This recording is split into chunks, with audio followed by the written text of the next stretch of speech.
Rica a short time ago. Let's see who winds up with the gold in the men's 100-meter breaststroke. Here's Jim Nance. This morning in the preliminaries for the men's 100-meter breaststroke, the Americans finished 1-2. And again, they'll be in the middle of the pool for this event as the Americans look for their first gold. World record is held by Steve Lundquist, and he set the Pan Am record a year earlier in 1983 in Caracas. Now, John, what about the Americans in this race? David Lundberg and Richard Korhammer, as we take a look at Korhammer. Richard Korhammer's got a mind that's clearly set on winning this race. I mean, he just oozes confidence. He's a strong, calculated thinker with a very unorthodox stroke for men. David Lundberg is a guy I swam with 10 years ago. This guy's been around. He's 26 years of age. He went to school for a year, took 2 years off to do his mission for the Mormon Church. He came back at Stanford, swam for the final 3 years there, and he's been on a national team consistently ever since then. Well, now you see the lane assignments. Korhammer will be in lane 4, Lundberg in lane 5. Does that mean you could still be competing, actually? I doubt that seriously, Jim. Certainly not in the breaststroke, anyway. 2 lengths in the pool to go. There really aren't anybody else in the pool who can challenge the 2 Americans for the gold medal unless there's some amazing upset. I mean, their preliminary times show the rest of the field a full second back, and the 2 Americans have a full second to drop in order to approach their personal best time. So if the Americans do what they're supposed to, no one should touch them. Darcy Wallingford of Canada in lane 3 went out in the first 50 meters quite fast this morning, but again, he was well back of the American pace. David Lundberg, we call him Provo because he came out of Provo. Here's your Canadian, Darcy Wallingford. Okay, lane 1 again is at the bottom of your screen. Lane 8 at the top. Keep an eye on Korhammer. Hoy en Estrellas de Siempre, con un ídolo mío de la niñez y de muchos cubanos. De un deporte que supuestamente no era muy popular en Cuba, pero nuestro invitado de hoy fue un ícono de ese deporte y el deporte en general en Cuba en la década del 80 principalmente. Con nosotros, de natación, el pechista Pedro Hernández. ¿Cómo estás, Pedro? Hola, Fernando. Bien, estamos contentos de evocar esos tiempos un poquito ahí. Lo que dije en la presentación no fue como dicen los españoles, haciéndote la pelota, o como decimos nosotros, adulándote por gusto. Es verdad, mi deporte favorito es el béisbol, pero el único deporte que fui medianamente bueno practicando y que me gusta practicar y que siempre me gustó era la natación. Y te he comentado fuera de cámara que yo tuve la suerte de verte de niño cuando tú eras... De hecho, te había visto un tiempo antes. Ahora me vas a contar de todo eso, desde qué año tú estabas en el equipo nacional. Vamos a comenzar de eso. Pero yo te habré visto, no sé, ya en el 81 o algo así, que tú visitabas los altos de mi casa. Ahí vivía el Grafo y su esposa. Gente estaba vinculada al mundo de la natación, de los deportes acuáticos. Y eras ídolo nuestro porque mi familia materna es de Cienfuegos. Y siempre te veíamos como, tú sabes, uno de los grandes atletas de alto rendimiento de Cienfuegos. Recuerdo que en esa época también estaba Silvio Leonard en atletismo. El ídolo beisbolero mío que era Pedro José, Cheito Rodríguez, tocayo tío también. Y nada, y en 1982, cuando los centroamericanos, aquello se vivió muy intensamente en mi casa y en mí en lo personal, que incluso yo estaba en natación. Ya desde los 6 años estaba en natación. Después fui muy malo y la dejé. Y hasta por cosas que tú vas a explicar más que nosotros, que era muy difícil estar en natación. Fíjate que esto es algo que deberíamos empezar por ahí. Yo creo que, a diferencia de otros deportes, la natación tiene mucho de nosotros mismos. Pues nosotros, según la hidratación que tengas, tienes un 70, un 75% de agua. Y nosotros estamos en un planeta que 3/4 partes es agua. Así que la natación la llevamos por dentro y venimos del líquido amniótico de nuestra madre. Nosotros siento que somos un poco acuáticos, lo que perdemos es esa costumbre. Así que no es descabellado que te guste la natación. Y a mí me gusta mucho, fue una novia de muchos años y sigue siéndolo de cierta manera. Lo que las cosas evolucionan, tú sabes que la verdad no tiene casa fija. La verdad se mueve constantemente y se supone que uno está inmerso en esa verdad como el agua.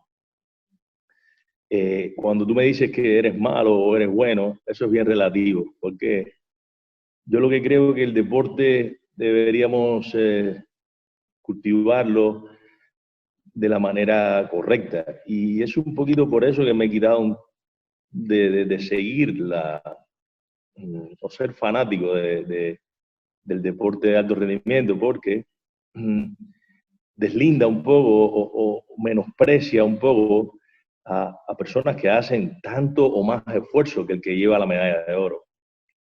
Primero porque considero, esto es un criterio muy personal, que hay mucha trampa dentro del deporte hace algún tiempo ya.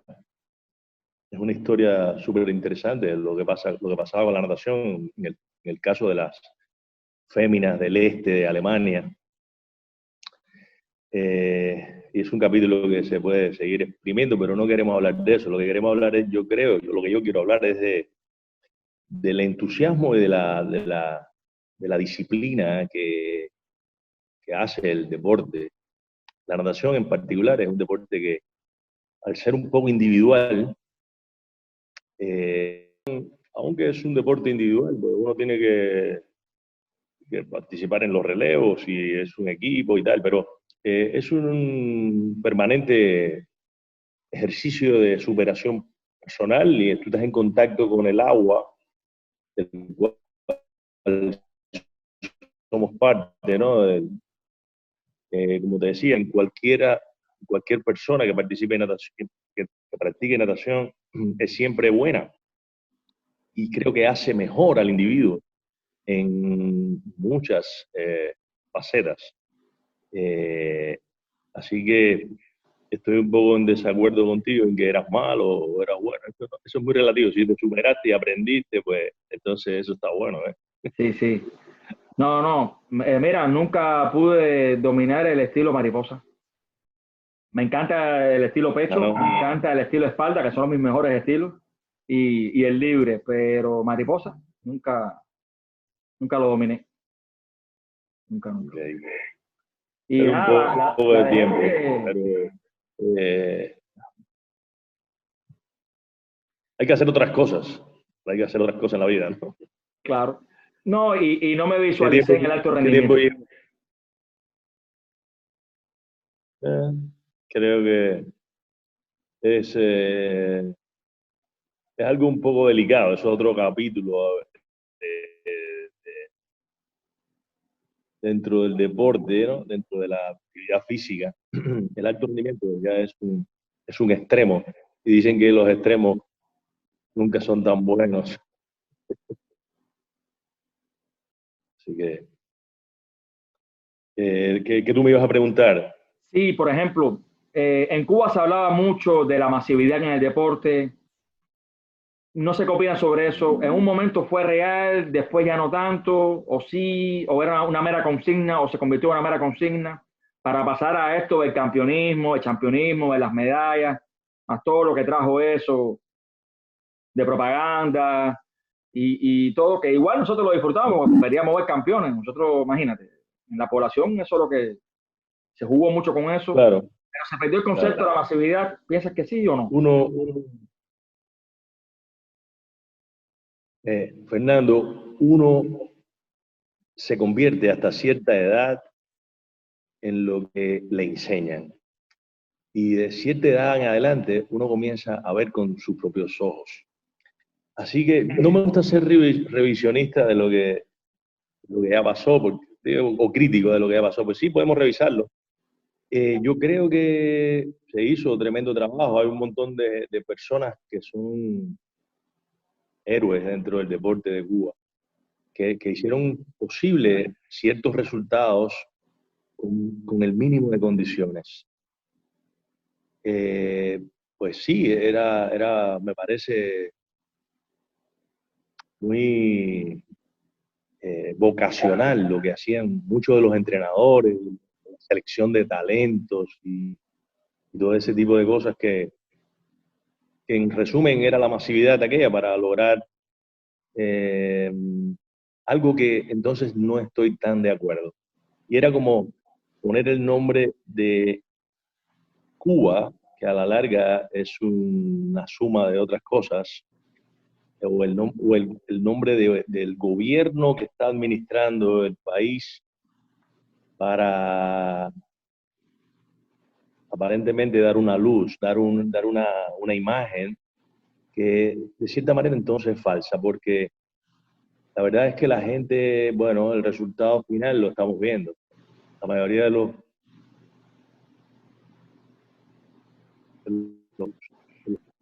cubanos, de los que por razones de libertad, y ahí nos metemos en otro capítulo que es un poco más enredado todavía, que es la masividad. ¿Me copias? ¿Me Sí, escuchas? no, te perdí un momentico ahí. La mayoría de los que me decías, La mayoría de los deportistas sí. y la mayoría de la gente que empezaron a pensar por sí mismos decidieron salir de esa masividad. Así que lo que empezó con una magia de selección de talento, voluntariamente o vocacionalmente, tú ponías a tus hijos, o la gente que trabajaba en eso, eh, ponía todo su ahínco, todo su interés, a veces un poco descabellado, porque en las escuelas de deporte estaban cosas que te comentaba ayer, creo, antes de ayer, cuando hablamos, que si tú pones esto en perspectiva hoy en día, por el 10% de las cosas que hacían el departamento de la familia, de los niños y esto hubiera intervenido en cualquier país civilizado, ¿no? Por ejemplo, En Estados Unidos, bueno, por ejemplo, que nosotros entrenábamos a las 6 de la mañana y había un frío serio, de 2 grados, 3 grados, o 12 grados en Villa Clara, Santa Clara, en la universidad. Y había un profesor que yo me bloqueaba y tenía mucho frío, tenía 5% de grasa en mi cuerpo y me paraba el tipo de los intereses, decía, pues no vas a nadar, pues párate en el trampolín de 10 metros y espera que te seque ahí. Imagínate, eso es una tortura. abuso Con el infantil, frío le allá, dicen aquí. estamos hablando de 9 años, 10 años.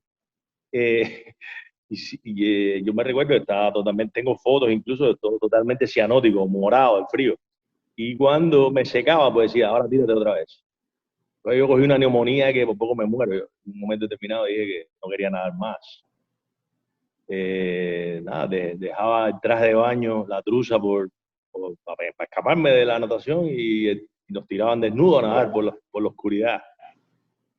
Te cuento 1000 anécdotas, teníamos que sobrevivir, era como un predio de la selva ahí, no sé, una cosa que era un poco salvaje, que a la larga nos hizo como las piedras del río, yo digo, como los cuyují, aquellos que llamábamos, que, que te pule, que te hace y te ríes de algunas tonterías de este mundo que parecen más serias, ¿no? En realidad no hay nada tan serio.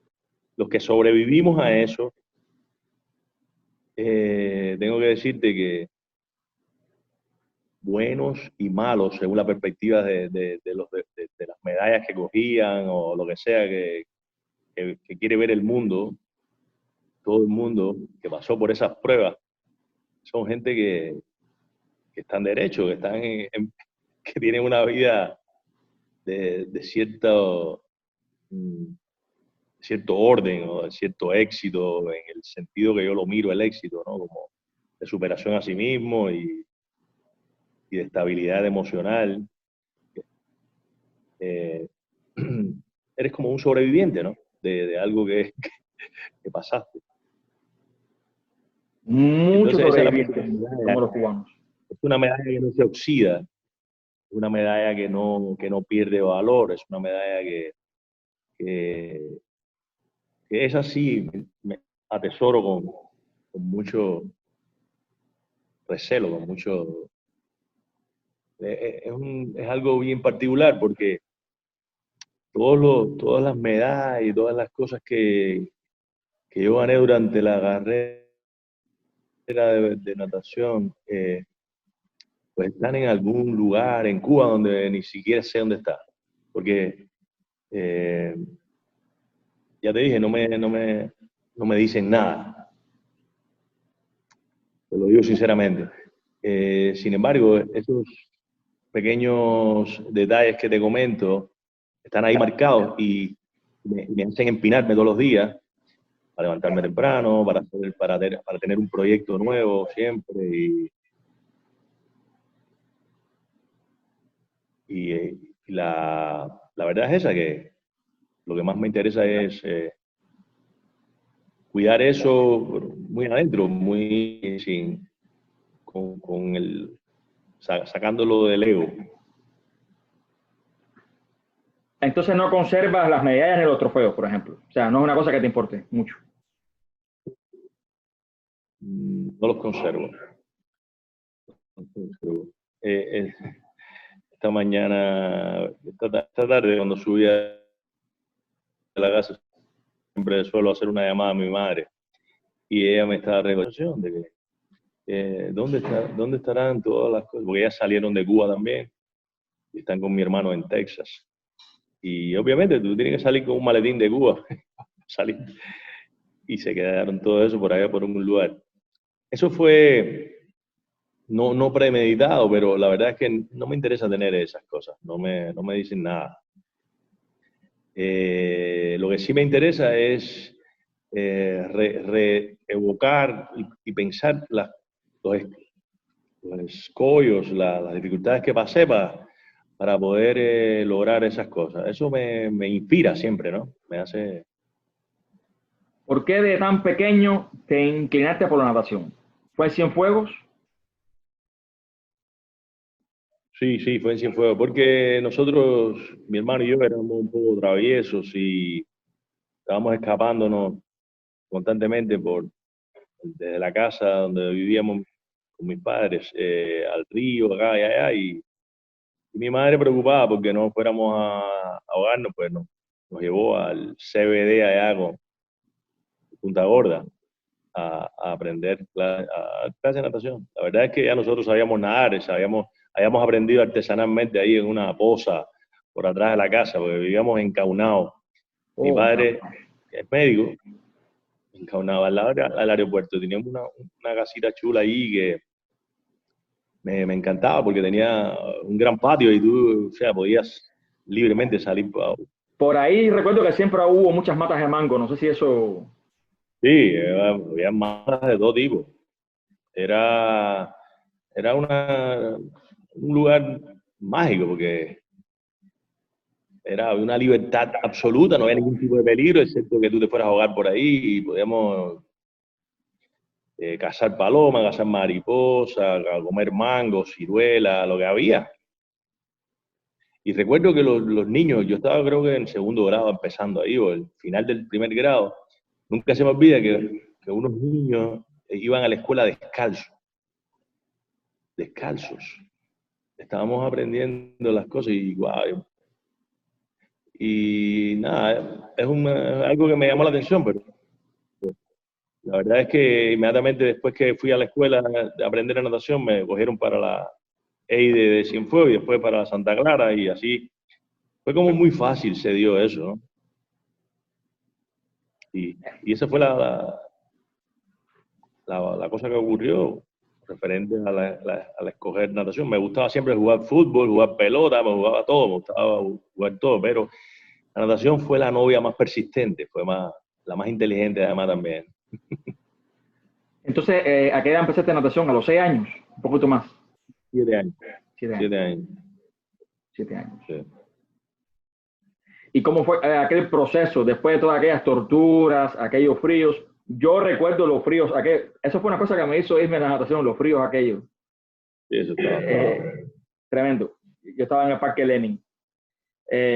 Wow. Pero caramba, fue un tránsito tremendo. ¿Cómo llegas al equipo nacional? Bueno, porque tenía como 12 años, estaba entrenando ya. En ese momento fue la división político-administrativa de las 14 provincias y sí, en el 76. Entonces de Santa Clara nos movieron a Cienfuegos. Y en Cienfuegos hice el récord nacional de Cuba, tenía como 12 años, era un récord bastante viejo. Un muchacho se llamaba Willy y era 1:13.9 en 100 metros pecho. Yo hice 1:13.3. Pero yo recuerdo, una de las cosas que recuerdo de las que te puse como inspiración, que cuando me seleccionaron y me llevaron a La Habana, me propusieron ir para La Habana. Llegamos a La Habana con...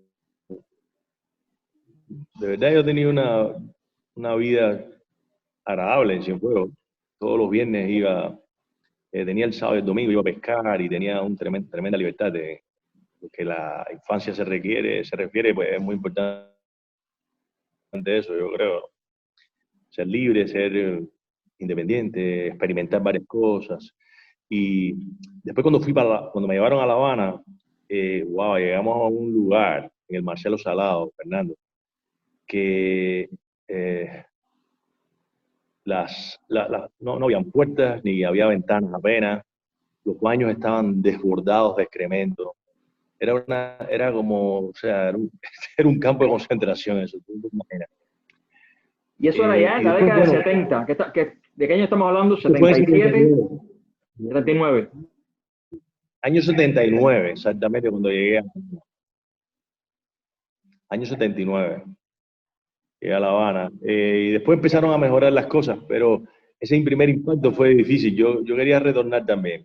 Y es un poco rápido, pero hubo etapas. Yo te decía que la natación fue una novia inteligente porque ella como florecía en verano, en invierno me hacía sufrir. Y entonces, pues, pero entonces como en el verano competía y obtenía todos esos triunfos y la gente me agasajaba y todo eso, como que te motivabas de nuevo y emprendías otra vez los inviernos de Cuba, que para la gente se ríe, ¿no? Pero los que estuvieron en la piscina saben que había un invierno real. Y más para una persona delgada como solía ser yo, ¿no? Pasaba mucho frío. Y era un poco torturante eso. Pero entonces llegamos a La Habana y empezamos en la escuela Marcelo Salado, con el equipo nacional, como un experimento que lideró el Grafo, como una persona también que tenía una vocación tremenda para el deporte y una entrega y una tremenda capacidad como ser humano, porque ningún entrenador puede ser buen entrenador si no es primero ser humano. Yo creo que eso aplica para todas las profesiones, pero el individuo que pretende enseñar, igual que los maestros y eso, yo creo que la condición del ser humano es vital, ¿no? Pues la capacidad de motivar a los estudiantes y eso, pues esto me mantuvo ahí en el Marcelo, a pesar de todas las dificultades y que extrañaba un montón. Yo vivía en una casa que estaba limpia, con sábanas limpias y muchas veces yo pasaba un mes sin cambiar la sábana. El cloro de la piscina era bestial. Nosotros no teníamos goggles, ni espejuelitos, como decíamos nosotros, ni apenas, a veces truzas teníamos tampoco. Y bueno, yo recuerdo que a veces a las 10 de la noche me sonaban las tripas y no había nada que comer. O sea que te lo quiero describir así, un poco, para que entienda que fueron unos momentos difíciles. Sin embargo, en ese momento, yo me recuerdo que yo me paraba en el muelle ahí del Marcelo Salado y tenía ese récord que lo fui bajando, pero yo pensaba en el récord mundial, el récord de un señor o un muchacho que se llamaba Gerard Morgan, un alemán del este, y el récord era 1:03. En 100 metros pecho. 30. 1-0. ¿Cuánto era 1-0? 1:03.32. En ese momento, y el récord de Cuba era 1:13.3, porque no había ni centésima, obviamente, era con reloj manual. Y tenía 10 segundos por debajo. El récord era mío, el de Cuba, pero yo pensaba en ese récord. Es importante trazarse metas. Yo vi que después de, estamos hablando del 79, el año 91, cuando yo me retiré, pues el récord mío era 1:03:01. O sea que hice el récord del mundo 10 años después, pero lo logré, esa meta que yo tenía en la mente. Y esto es lo que es importante, yo creo, ¿no? En la vida, cuando tú te trazas, a veces las cosas no llegan en el tiempo que vivimos nosotros los seres humanos, o en el tiempo que queremos nosotros los seres humanos, pero llegan siempre que tú lo propones, o llegan de otra forma, sobre todo en otro momento, no inesperado. Claro que las condiciones habían mejorado y la experiencia que habíamos adquirido fue valiosa, y todas las broncas que tuvimos dentro del deporte porque nos trataban de meter en un saco, que porque los jugadores ganaban medallas y nosotros no, y porque, no sé, otros deportes tenían éxito como el béisbol y otros no. Y entonces estudié la licenciatura en deporte porque no tenía otra oportunidad para seguir el deporte, porque tenía esa novia que atender ahí que no quería desatender, ¿ves? Y me mantuve firme con eso. Y aprendí unas cosas interesantes en la licenciatura. Tuve maestros célebres. Recuerdo dos maestros específicamente. Uno que era de historia del deporte y otro que era de fisiología del deporte. Y aprendí en la fisiología que hay deportes y deportes. Ellos, bueno, se clasifican de muchas maneras, pero la verdadera clasificación debe estar de cómo se produce la energía para mantenerte. En el béisbol tú puedes tener cierta barriga y la habilidad es lo que interviene, ¿no? Y golpeas la bola donde es, o tienes que correr siempre rápido a primera, pero bueno, tiene unas características que no lo tiene natación. Natación, igual que el remo, igual que el ciclismo, porque ya tú has visto qué ha pasado con el ciclismo.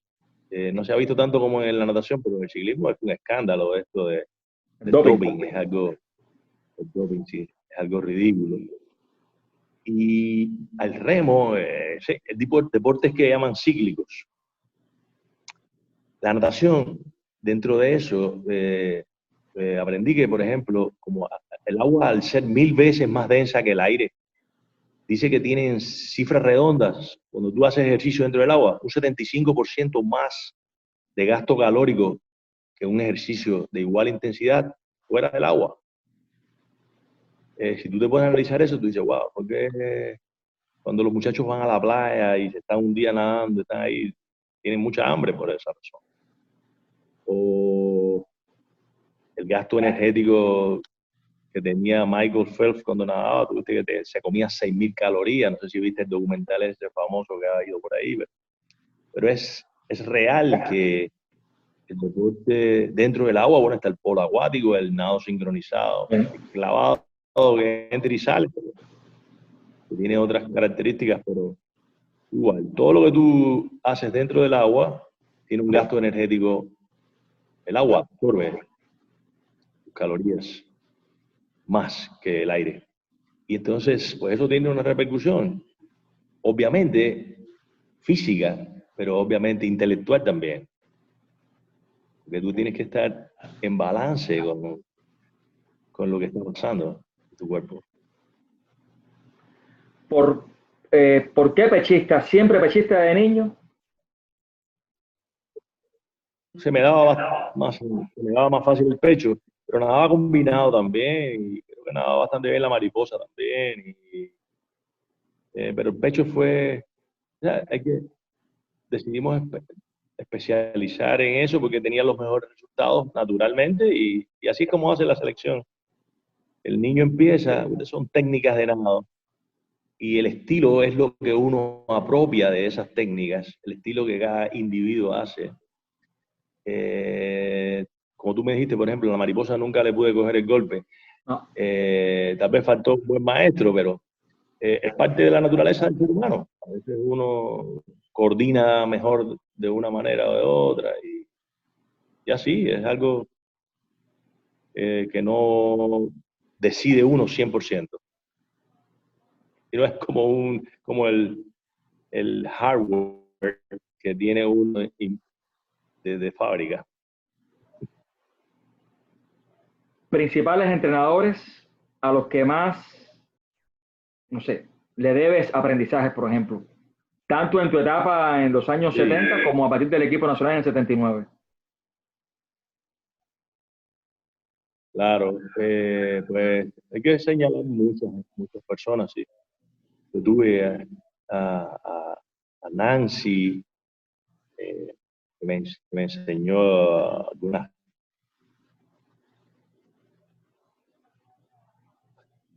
partes de las texturas básicas de la técnica allá en el CB Cienfuegos.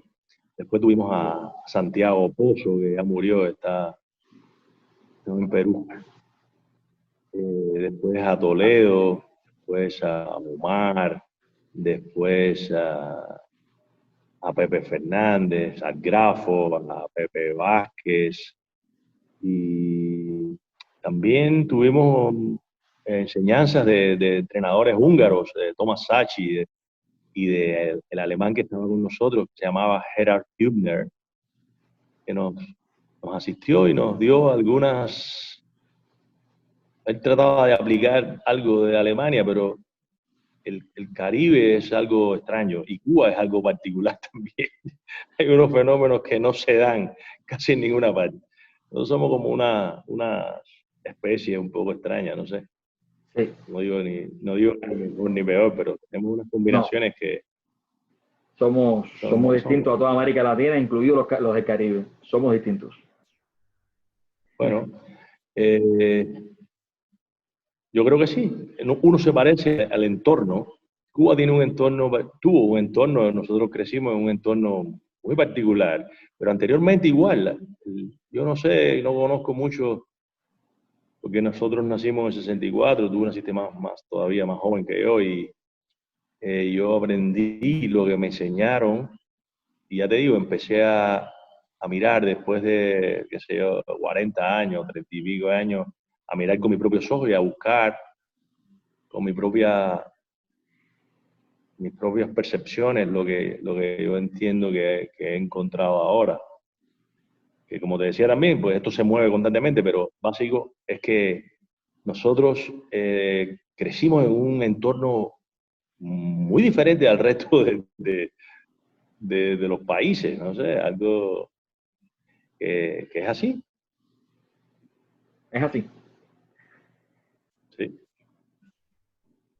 Me dices que Rolando, el Grafo, fue como un catalizador de que tú con esa novia te quedaras más permanentemente en ese periodo tan importante como fue del 79 al 82, por ejemplo. Sí, definitivamente sí. El Grafo es un motivador natural, porque ama lo que hacía, ¿no? Porque amaba lo que hacía. Es una persona de gran carisma, de una gran nobleza, y le agradezco que sigue. Él con su sencillez, pero con un gran atleta que fue también, pues él comprendía lo que significa ser deportista, y esa empatía es muy importante, obviamente, ¿no? Una persona que no ha sido deportista puede ser un buen entrenador, no digo que no, pero si no ha sentido lo que ha tenido que pasar a alguien que está dentro, No es igual. se atrecha el camino, ¿no? Se acorta el camino, y las palabras que usa, las imágenes que puede transmitir son mucho más reales, son más creíbles para quien la está escuchando, ¿ves? Por eso es muy importante. Porque son vivenciales, de hecho, también. Claro, de eso se trata, de eso, yo creo. Nadie nada tan bien, o sea, todo el mundo nada muy bien fuera del agua, dice el refrán, pero nada, cuando tú estás dentro del agua, un entrenador, y estás cansado y estás en los límites poniendo a prueba tus energías y tus músculos al máximo, reclutar esas fibras de sobreponerte a esa fatiga y de exponerte a veces peligrosamente, porque puedes tener contracturas musculares, desbalances de glucógeno hepático, glucosa muscular también, que estás devastado. Entonces, la única manera es una conexión directa para reclutar esas fibras tuyas de tu conciencia, una palabra que te aliente o una meta que te oriente, una meta que te haga marcar el rumbo otra vez y no quedarte tirado al borde de la piscina. 1982, centroamericanos en Cuba. No sé qué término utilizar, pero tú, después de los centroamericanos del 54, tú me corrías si estoy mal, con Manuel Sanguilí, no había habido, bueno, y anteriormente estaba Bebito Smith en los años 30, imagínate. Pero después del 59, pero vamos a decir que después del 54, no había habido un resultado tan sobresaliente individual en natación como el de Pedro Hernández en los centroamericanos del 82, cuando fuiste campeón en 200 metros y subcampeón en 100 metros. En 200, ¿cuánto fue? 2.27. 2.24. 2.24. 2.24.47, algo así. 47. Se cayó un 7 ahí. Puede ser. Estoy seguro 100%, pero me recuerdo así por inercia, que creo que sí. Pues. ¿Qué pasó en ese año 82? ¿Te lo esperabas?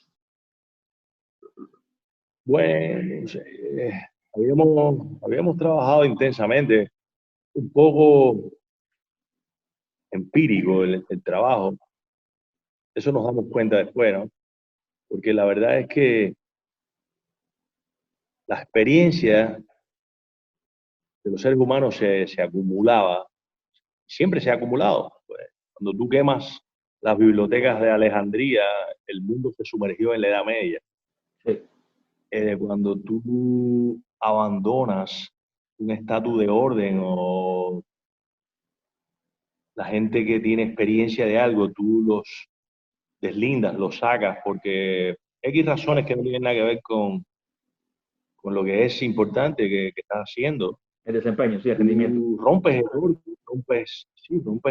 la inercia buena de la experiencia. La natación es un deporte, como todos los demás deportes, que evolucionan, que han evolucionado. Y no es casual, no es algo que tú digas, wow, ¿por qué los etíopes corren y ganan los maratones?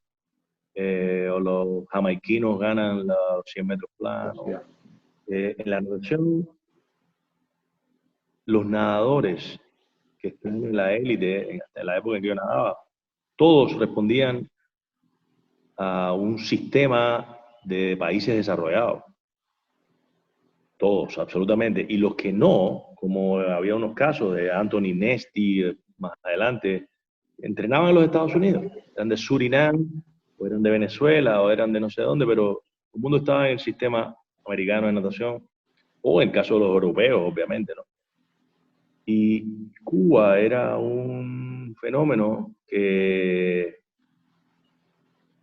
primero rompimos con toda la tradición y no teníamos las condiciones allí. Luego se dieron algunas condiciones por muchos reclamos que se hicieron en esa dirección, ¿no? Que no se podía tener buenos nadadores porque fuéramos una isla. Teníamos que tener buenos nadadores porque tenía buenas piscinas, buena alimentación, un equipo de personas profesionales que estuvieran al tanto del desarrollo fisiológico y emocional y tal de todos los deportistas de natación. Individualmente. Costoso, es elitista, es verdad, sí. Y eso fue un poco lo que se hizo. Aunque tuvimos tiempos duros, después vino, después del 82 vinieron, parecía un espejismo, ¿no? Tuvieron buenos resultados, ya, esto es lo que hace falta. Y después otra vez hubo un bajón, serio, porque había frío, igual. Y entonces, pues, yo me sumergí un poco en unas protestas ahí, unas críticas un poco ácidas. Que trascendieron. Yo soy así un poco también. Trascendieron a la población. Sí. Ahora te voy a preguntar de eso. Me sacudieron un poco y me hicieron creer cosas, porque ahí mismo ya hubo un pequeño despertar de lo que yo pensaba, ¿no? Y obviamente me mantuve firme porque yo estaba convencido, estaba viendo que lo que me pasaba, por ejemplo, después del 82, nosotros fuimos en el 83 a unos juegos en Canadá y resulta que nosotros estábamos pasando el Niágara ahí en Marcelo.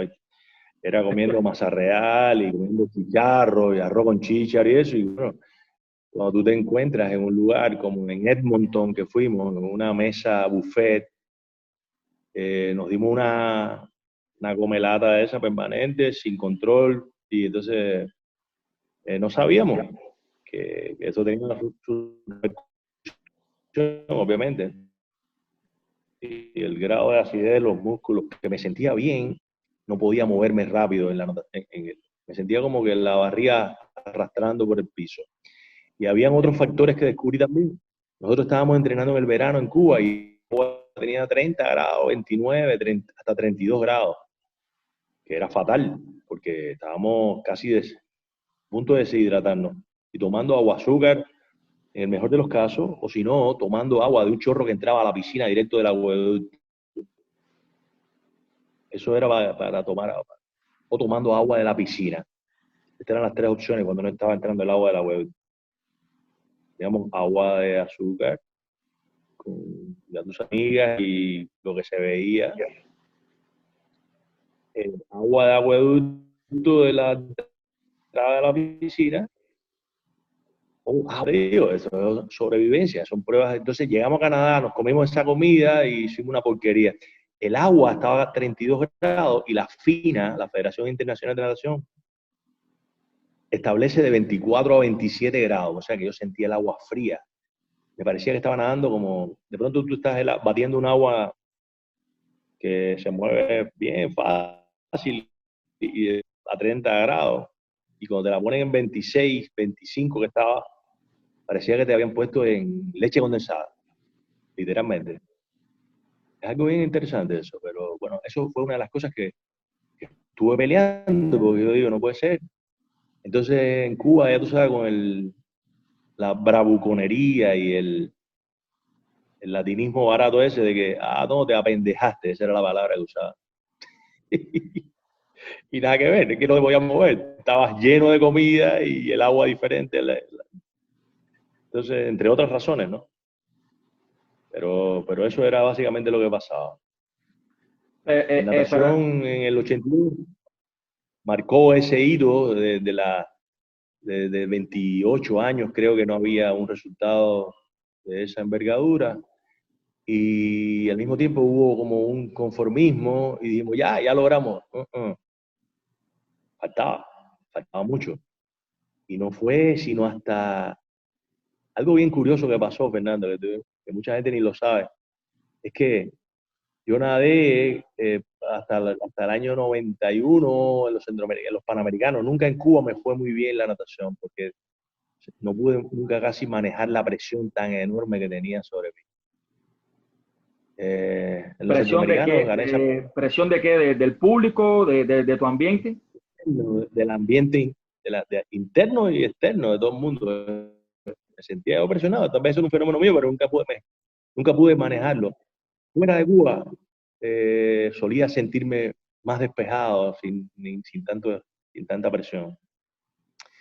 Y entonces yo nadé hasta el 91 en los Panamericanos y el entrenador que tenía en ese momento, José Vázquez, bueno, yo quedé cuarto lugar y quedé un poco desilusionado. Todavía me pongo a pensar en eso y me entristece.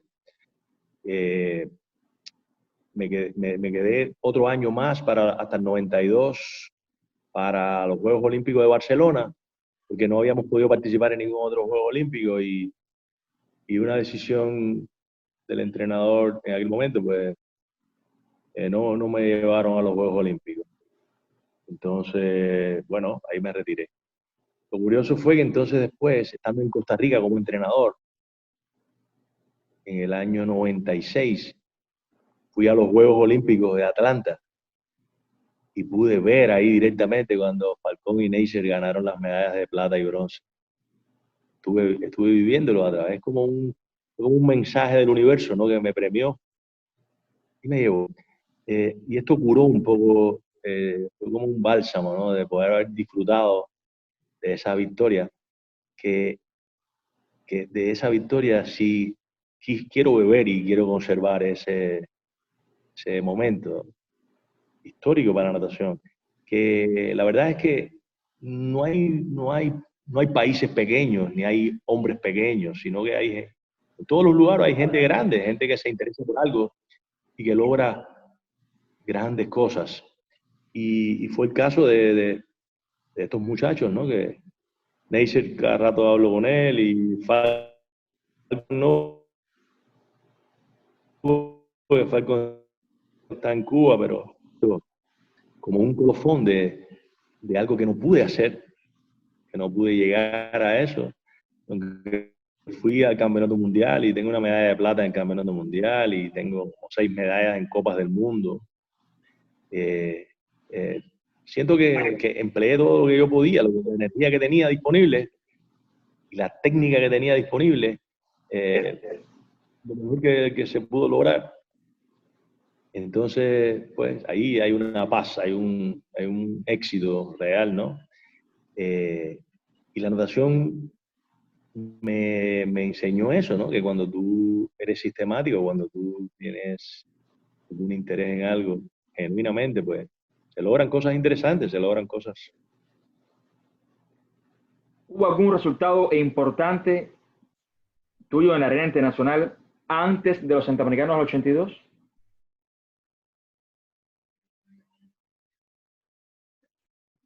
Pues estábamos en los campeonatos centroamericanos y del Caribe y los campeonatos interislas.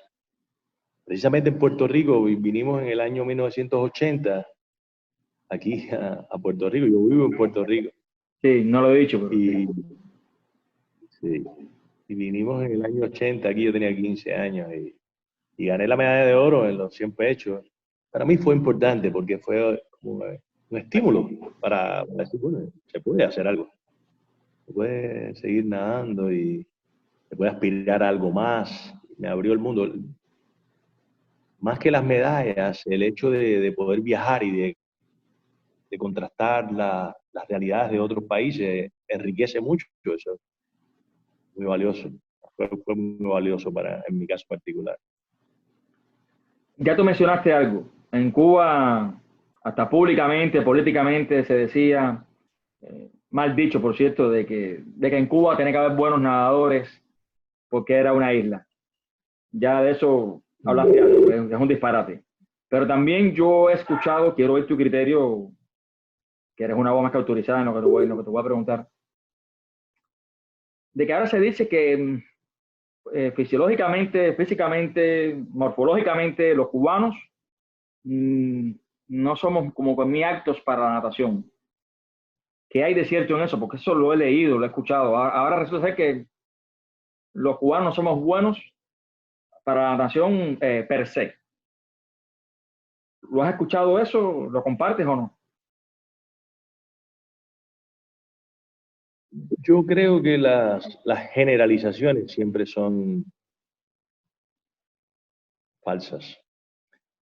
Porque en Cuba hay biotipos de muchas formas, de muchas maneras, de Somos un ajiaco, como dijo... Exacto. Ahí están los europeos que llegaron y los chinos y los negros y no sé, la mezcla que se dio ahí, igual que en muchos otros países. Y la combinación que esa es la parte que se ve, pero la parte que no se ve, que es tan importante o más que la parte fenotípica, es la estabilidad mental del deportista, ¿no? La capacidad de que se den un montón de variables ahí, el entrenador, el lugar, el ambiente, el contexto general, es lo que creo que falla en Cuba. Pero en Cuba si se dan las condiciones buenas, y ha habido siempre, los he visto, personas talentosas para nadar y personas talentosas para muchas cosas. Porque Cuba me parece que es como una mezcla de todas las partes del mundo. Hay de todo ahí un poco. Y ha habido nadadores célebres desde el principio de la nación de Cuba, que al nivel que se quiso mirar en aquel momento, o que se quiso participar en aquel momento, ¿no? Hablamos de Bebito Smith y probablemente es un fenómeno cultural, es un problema, pero fisiológicamente no creo que tengamos ningún handicap, a diferencia de otras latitudes. Pero ¿has escuchado eso? ¿Lo has escuchado? Sí, sí, lo he escuchado. No, no le doy crédito a eso. No, no. La verdad que los noruegos y los suecos y la gente más grande,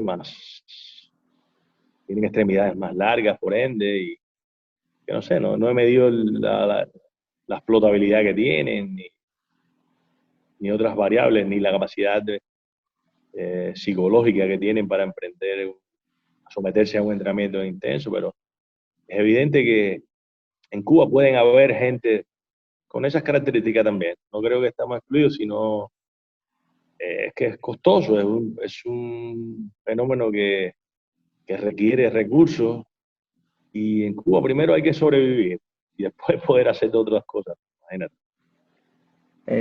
Sabes que, bueno, yo sabía algo, pero me sorprende algunas cosas que me dices, porque tenemos los cubanos que vivimos en la isla en ese periodo, tenemos el concepto, no voy a decir que es errado o no, de que la Cuba de los 80 era, la Cuba esa de fines de los 70 y todos los 80 era, vaya, con tremendas condiciones y de gran bonanza económica. Y ahora veo que en Marcelo Salado estaban como estuvo el país en el periodo especial. O sea, yo tengo esa, siempre estuviste en periodo especial. ese intercambio de ideas, lo tengo con mi compañera, con la mujer que me acompaña durante 18 años que estoy aquí en Puerto Rico. Ella es cubana también. Así que ella me habla así parecido a eso, de que había una bonanza en el 80 y tal. Y pues sí, no fue la peor época, No. pero yo discrepo un poco, sí, porque había un poco de mantequilla, había unos jugos búlgaros y había unos pepinillos encurtidos y unos jamones, no sé, unas cosas. Ok, agradezco que no me morí, pero la verdad es que en Cuba no había esa gran diversidad que es necesario para estar totalmente confortable, donde tú puedes escoger, bueno, no quiero comer ahora, quiero comerme unas verduras o qué sé yo, pero no es el caso. En Cuba, ya te digo, es un contexto, no quiero entrar en eso, si quieres entrar, entramos, porque no tengo tampoco Como tú problema con quieras, eso, porque no es el tema. como tú quieras. Pero en parte me llama la atención, porque yo sabía que ustedes tenían problemas, pero siempre lo achaqué a que, bueno, que era de alto rendimiento, que como es un deporte de tanto rigor y tan exigente y que lleva tantos recursos, caramba, ustedes no estaban mal, pero no tenían lo que debían tener. Pero de eso a lo que me cuentas, estaban en periodo especial. Sí, O sea, hubo una etapa que fue mejorando esto, y entonces estábamos en una escuela, imagínate, donde nadaban 200 muchachos, polo acuático, nado sincronizado, clavado y todo. Entonces hicieron algo que llamaban priorización. Aquellos deportistas que tenían resultados tenían una dieta especial, y teníamos hasta un comedorcito, un comedor pequeño, que nos daban una comida mejorada. Entonces imagínate, en la mente de un niño, que está haciendo lo mejor que puede, ¿cómo tú metabolizas esas diferencias?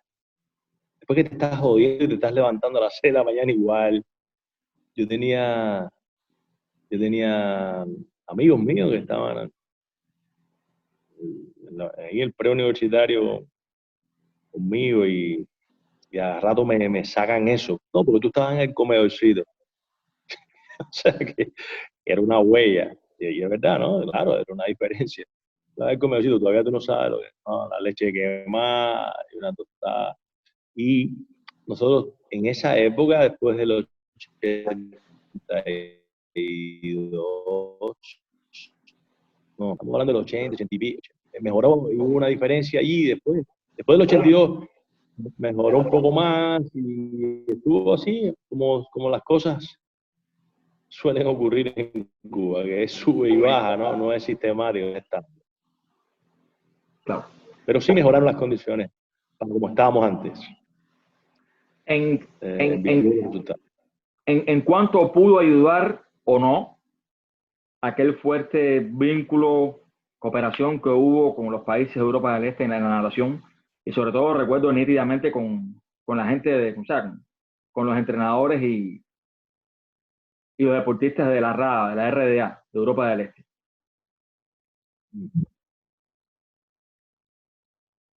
Yo creo que favoreció porque de alguna manera abrió la perspectiva y estandarizó de alguna manera el proceso metodológico del entrenamiento, dio alguna sugerencia y aportó una experiencia que en Cuba no existía. Obviamente había que aplicar eso, y esta fue la labor de los entrenadores en Cuba, ¿no? Aplicar eso al fenómeno cubano, al contexto cubano, a la idiosincrasia del cubano, que no tiene mucho que ver tampoco con la natación. Yo miraba que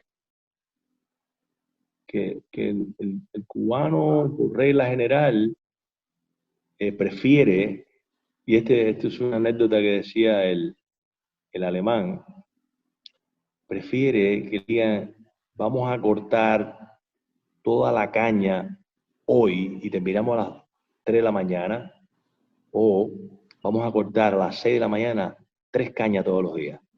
Prefiere cortar el cañaveral completo hasta las 3 de la mañana y más nada. Pero la natación, igual que muchas cosas en la vida, necesitan sistematicidad, un poquito, y entonces pues, tu cuerpo va asimilando esas cargas que se convierten en sobrecargas, que se convierten en adaptación, y ese es el ciclo. En todo, en la vida aplica así, pero en el deporte de la natación, pues, es muy importante eso. Es un poco todos los días y adaptación al agua, a estar en el agua, hay que estar en el agua todos los días, tú no puedes estar fuera del agua.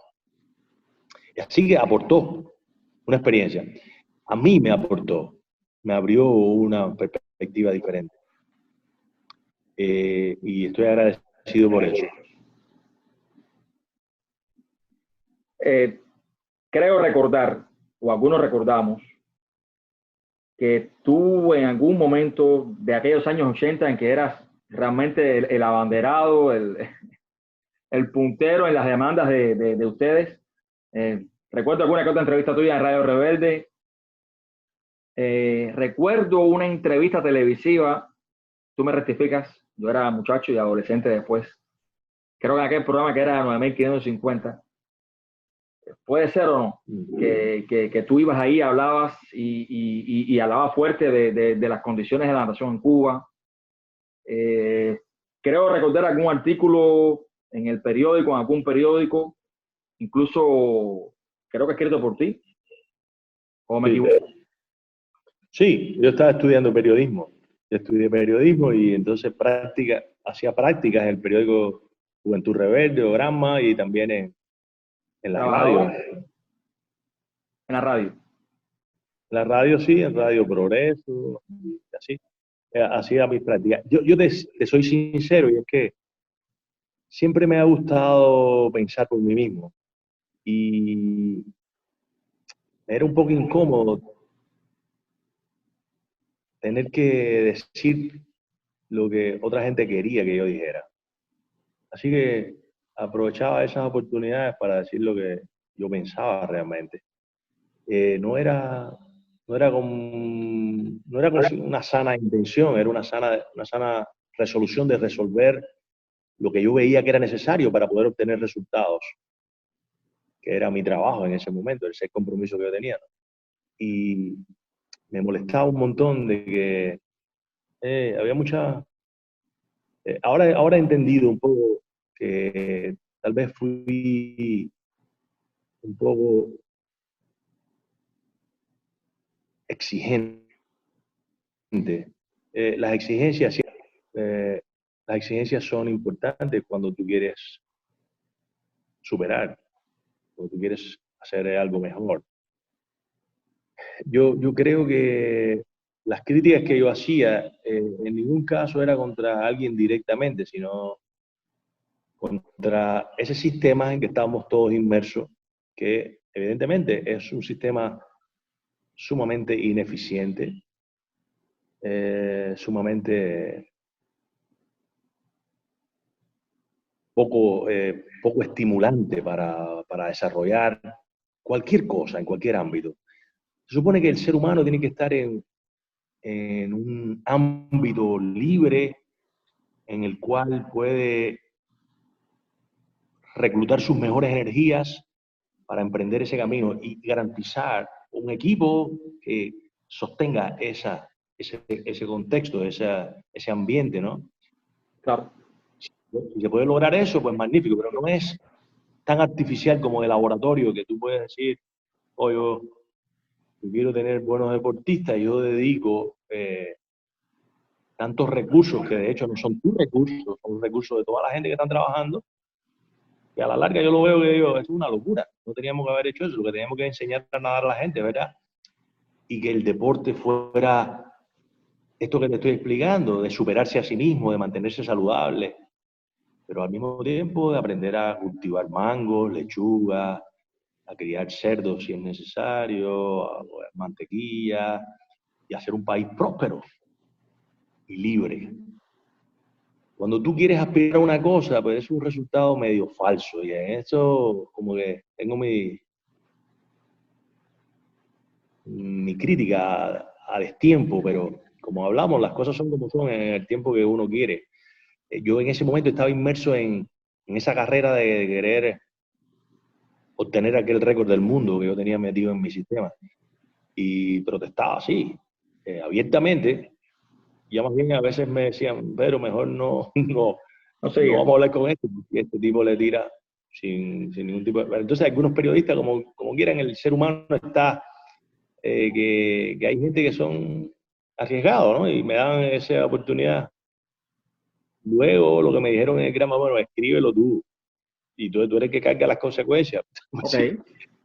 Me llamaron al INDER y me dijeron tratar de entender que yo tenía desinformación. Y yo digo, bueno, yo no tengo ninguna desinformación porque yo soy el que me meto todos los días en el agua a nadar.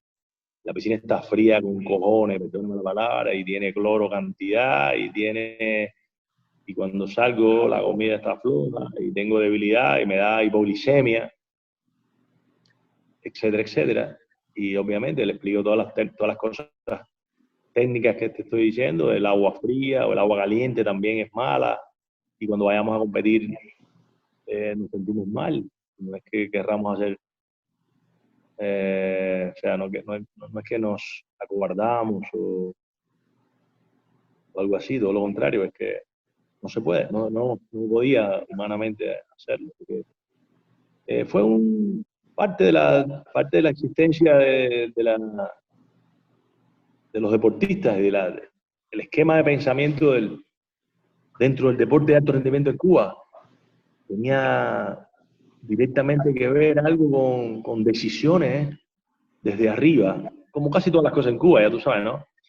Que no respondían esencialmente a los designios de un médico que está necesitando unas cosas, o de un campesino que está necesitando hacer cosas, o que necesita tener un estímulo para moverse en la dirección que quiere. el deporte era tal vez la cara visible, lo que la gente ve, ¿no? Obvio. Tú lo ves aquí, en el capitalismo también. Los deportistas que son figuras públicas, pues tienen unas exigencias que tienen que manejar y tienen que arrastrar ese saco arriba, ¿no? Sí, sí. Y el precio de la fama, ser una celebridad. Sí, pero no hay nadie desde arriba que diga y designe, mira, estos son los recursos tuyos. Pues, sí, hay sponsors y toda la cosa, pero es diferente, vamos. Ya tú sabes eso, ¿no? El béisbol. No. Eso, ¿no? Sí, por ejemplo, la famosa palabra, te asignamos un carro, te asignamos una casa, ¿no? O sea, de estímulo, o sea. Exacto. Eso no procede, la verdad no. Pero fue parte de las vivencias que tuvimos y estamos tratando de describirlas, no ni siquiera criticando, ni siquiera criticarlo, es parte de las vivencias que... Poniéndola en perspectiva, tal como fue. ¡Bravo por Mayito! Una formidable actuación del cubano Mario González. Ven ustedes a Pedrito Hernández. Acaba de abrazarse, un abrazo al cual está presente todo el pueblo de Cuba. Primera medalla en la historia de la natación cubana en el área panamericana. Queridos compañeros, arrebatada nada más y nada menos que por Mayito González, quien acaba de establecer una nueva marca panamericana. Es la actuación, reitero, más grande de un nadador.